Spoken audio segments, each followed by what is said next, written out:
قربانی کے اندر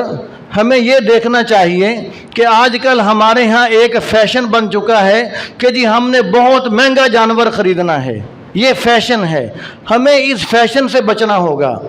اگر پیسے زیادہ خرچ کرنے ہی ہیں تو زیادہ پیسوں کی قربانیاں زیادہ کر لی جائیں۔ اگر کسی نے 2 لاکھ روپے خرچ کرنے ہیں تو 2 لاکھ روپے کا ایک بکرا لینے کی بجائے 2 لاکھ روپے کے 8-10 بکرے خرید لے، 5-7 بکرے خرید لے، تو اس کا فائدہ یہ ہوگا کہ جہاں 2 لاکھ روپے لگا کر ایک قربانی کی ہے تو وہاں 2 لاکھ روپے لگا کر 5-7 قربانیوں کا ثواب مل جائے گا۔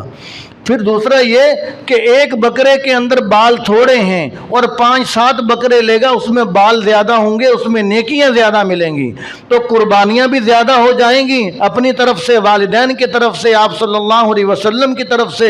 قربانیاں بھی زیادہ ہو جائیں گی، بال زیادہ ہونے کی وجہ سے نیکیاں بھی زیادہ ملیں گی۔ قربانی کے مقاصد میں سے ایک مقصد یہ بھی ہے کہ جو غریب لوگ ہیں جن کو پورا سال گوشت آسانی سے کھانا میسر نہیں ہوتا، تو آدمی 2 لاکھ کا ایک بکرا لے گا تو غریب کو گوشت تھوڑا پہنچے گا، اگر 2 لاکھ کے کئی بکرے خرید لے گا تو غریب کو گوشت زیادہ پہنچ جائے گا، غریب کا فائدہ زیادہ ہوگا۔